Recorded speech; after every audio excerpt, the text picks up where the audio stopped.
এবার খালেদা জিয়ার গাড়ি বহরে হামলার মামলা নিয়ে বাণিজ্যের অভিযোগ উঠেছে খোদ বিএনপি নেতাদের বিরুদ্ধে। জানা গেছে মোটা অঙ্কের টাকা লেনদেনের বিনিময়ে অন্তত 4 জন গুরুত্বপূর্ণ আসামির নাম বাদ দেওয়া হয়েছে। বিএনপি ছাড়া আপনাদের কেউ কোনো আমাদের আর বিকল্প নাই। বিএনপি সম্পর্কে বলছে গিনেস বুকে লেখা থাকবে একটি দল কিভাবে সারা বাংলাদেশ থেকে নিশ্চিহ্ন হয়ে যায়। আজকে বিএনপিকে উচ্ছেদ করে ভারতে পাঠাবেন এই সমস্ত স্লোগান দিলে নিজেদের কবর নিজেরা রচনা করবে। 3 মাস অতিবাহিত হলো, 4 মাস অতিবাহিত হলো, এখনো আমাদের প্রিয় নেতা তারেক রহমান 16 বছর বাইরে থাকার পরে দেশে কেন আসতে পারল না? দর্শক, সেই ছোটবেলা থেকে সবাই শুনে আসছে সর্ষের মধ্যে ভূত, আর সেই সর্ষের মধ্যে ভূত বলতে কি বোঝানো হয়েছে সেটি এবার বিএনপির এই কর্মকাণ্ড দেখলে বুঝতে পারবেন। সাবেক 3বার প্রধানমন্ত্রী খালেদা জিয়া তার গাড়ি বহরে যখন হামলা করেছিল সেই আওয়ামী লীগের আমলে, তখন তার বিরুদ্ধে মামলা করতে পারেনি, কিন্তু যখন 5ই আগস্টের পরে প্রেক্ষাপট চেঞ্জ হয়ে যায়, পরিবর্তন হয়ে যায়, তখন তার বিরুদ্ধে হয় মামলা। আর সেই মামলা থেকেই বাদ দেওয়া হয় বড় বড় 4 জন আসামির নাম। আর সে সকল আসামিরা কি আওয়ামী লীগের নাকি বিএনপির? যদি বিএনপির হয়ে থাকে তাহলে তারা এমনটি করলো কেন? আর আওয়ামী লীগের হলে কত টাকার বিনিময়ে এটি হচ্ছে? যে কারণে কি তারেক রহমান দেশে আসতে পারছে না? নিজের দলের নেতাকর্মীদের উপরে কি তার কোনো ভরসা নেই? বিস্তারিত দেখুন আজকের ভিডিওর তথ্যচিত্রে।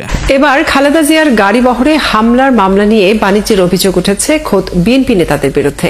জানা গেছে মোটা অঙ্কের টাকা লেনদেনের বিনিময়ে অন্তত 4 জন গুরুত্বপূর্ণ আসামির নাম বাদ দেওয়া হয়েছে, যার কিছু তথ্য প্রমাণ ও ছবি ৭১ টেলিভিশনের হাতে এসেছে। দেখুন আশিক মাহমুদের অনুসন্ধান। 2015 সালের 20 এপ্রিল ঢাকা উত্তর সিটি কর্পোরেশনের মেয়র পদে বিএনপির প্রার্থী তাবিদ আওয়ালের নির্বাচনী প্রচারণায় অংশ নেন দলটির চেয়ারপারসন বেগম খালেদা জিয়া। ওই সময় কারওয়ান বাজারের বাপেক্স ভবনের সামনে খালেদা জিয়ার গাড়ি বহরে হামলা করে আওয়ামী লীগ ও তার বিভিন্ন অঙ্গ সংগঠনের নেতাকর্মীরা। এই হামলার পর সমালোচনার ঝড় ওঠে গোটা দেশে, যদিও তখন থানায় কোনো মামলা করতে পারেনি বিএনপি। জুলাই গণঅভ্যুত্থানের মুখে আওয়ামী লীগ সরকারের পতনের পর গত বছরের 22 আগস্ট তেজগাঁও থানায় হত্যা চেষ্টা মামলা হয়, যার প্রধান আসামি ক্ষমতাচ্যুত প্রধানমন্ত্রী শেখ হাসিনা ও সাবেক স্বরাষ্ট্রমন্ত্রী আসাদুজ্জামান খান কামাল। মামলার বাদী তেজগাঁও থানার 26 নম্বর ওয়ার্ড বিএনপির সাধারণ সম্পাদক বেল্লাল হোসেন। এই পর্যন্ত সব ঠিকই ছিল, কিন্তু বিপত্তি বেঁধেছে অন্যখানে। ৭১-এর কাছে অভিযোগ এসেছে টাকার বিনিময়ে এই মামলা থেকে বেশ কয়েকজন গুরুত্বপূর্ণ আসামির নাম বাদ দেওয়া হয়েছে। অভিযোগের সত্যতা জানতে অনুসন্ধানে নামে টিম ৭১। অনুসন্ধানকালে ৭১-এর হাতে আসে এই মামলার একাধিক এজাহারের কপি, যার প্রথমটিতে আসামি করা হয়েছিল ১৩৩ জনকে, দ্বিতীয়টিতে ১০২ জন, তৃতীয়টিতে আসামি করা হয় ১০১ জন। সর্বশেষ মামলা দায়ের হয় ১০৮ জনের নামে, যা বিশ্লেষণ করে দেখা যায় এজাহারে খালেদা জিয়াকে হত্যা চেষ্টার হুকুমদাতা হিসেবে 4 নম্বরে রাখা হয়েছে যুবলীগ নেতা ফারুক হোসেনের নাম। অর্থের যোগানদাতা হিসেবে 9 নম্বরে রয়েছে আওয়ামী লীগ নেতা সাদিকুর রহমান হিরো, আর হামলাকারী হিসেবে 15 নম্বরে ছিল আওয়ামী লীগ নেতা সেলিম রেজা ও 16 নম্বরে তারই ভাই আরেক আওয়ামী লীগ নেতা মুক্তার হোসেনের নাম। তবে অজ্ঞাত কোনো এক কারণে মামলার মূল এফআইআর থেকে তাদের সবার নামই বাদ দেয়া হয়েছে। প্রশ্ন হচ্ছে, কারা বাদ দিল এসব গুরুত্বপূর্ণ আসামির নাম?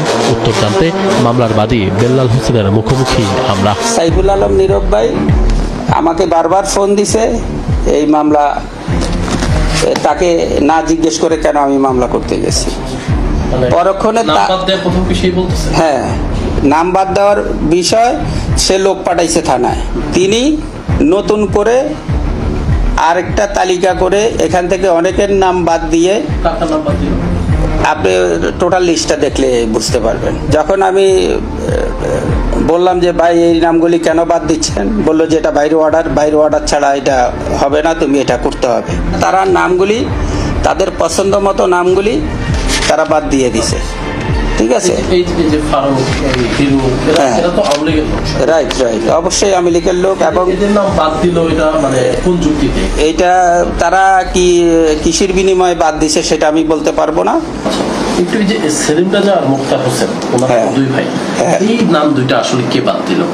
এই টোটালি এই নামগুলি এইভাবেই বাদ গেছে। মামলার বাদীর এই বক্তব্যের সত্যতা যাচাই করতে নীরবের মুখোমুখি হতে চাই আমরা। তবে টানা কয়েকদিন চেষ্টা করলেও তিনি ফোন ধরেন না, কোনো SMS-এরও উত্তর দেন না।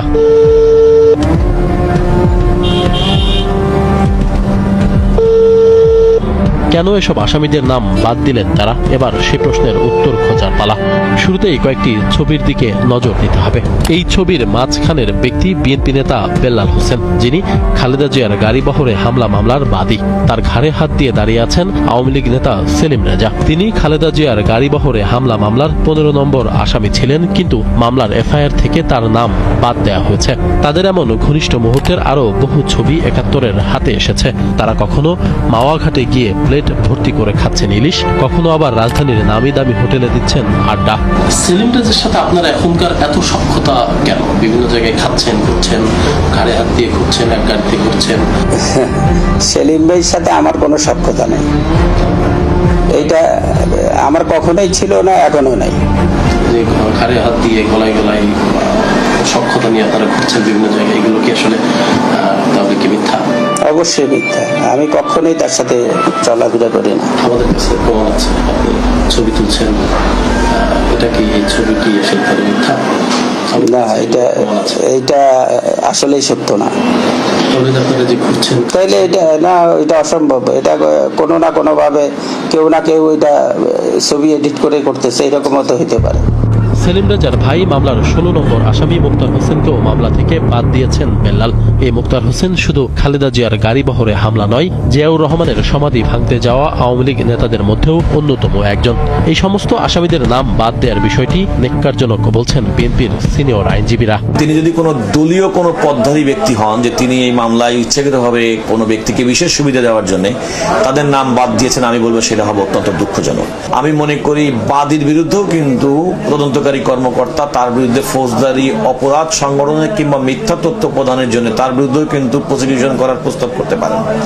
এটা যেমন আইনগতভাবে করতে পারেন। দ্বিতীয়ত আমি মনে করি যে দলেরও উচিত হবে ঘটনাটাকে বিবেচনায় নিয়ে তদন্ত করে, দরকার অভ্যন্তরীণ তদন্তের মাধ্যমে যদি এমন ঘটনা ঘটে থাকে তার বিরুদ্ধে অবশ্যই সাংগঠনিক ব্যবস্থা গ্রহণ করতে হবে। এবং তার যদি আরো কোনো অপকর্ম দুষ্কর্ম থেকে থাকে, যেমন আপনি যেমন বললেন, যদি এমন হয়ে থাকে যে কোনো ব্যক্তির কাছে অনৈতিক সুবিধা নিয়ে এটা করেছেন, তাহলে সে অনৈতিক সুবিধা হওয়ার জন্য তিনি কিন্তু আরেকটু অপরাধ করেছেন।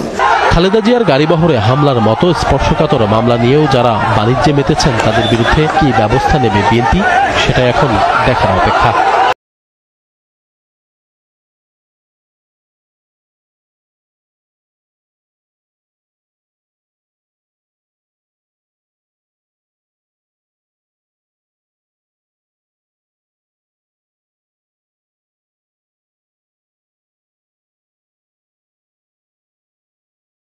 দর্শক, কথায় আছে ভাবিয়া করিও কাজ, করিয়া ভাবিও না। তারেক রহমান মনে হয় সেই পথেই হাঁটছেন।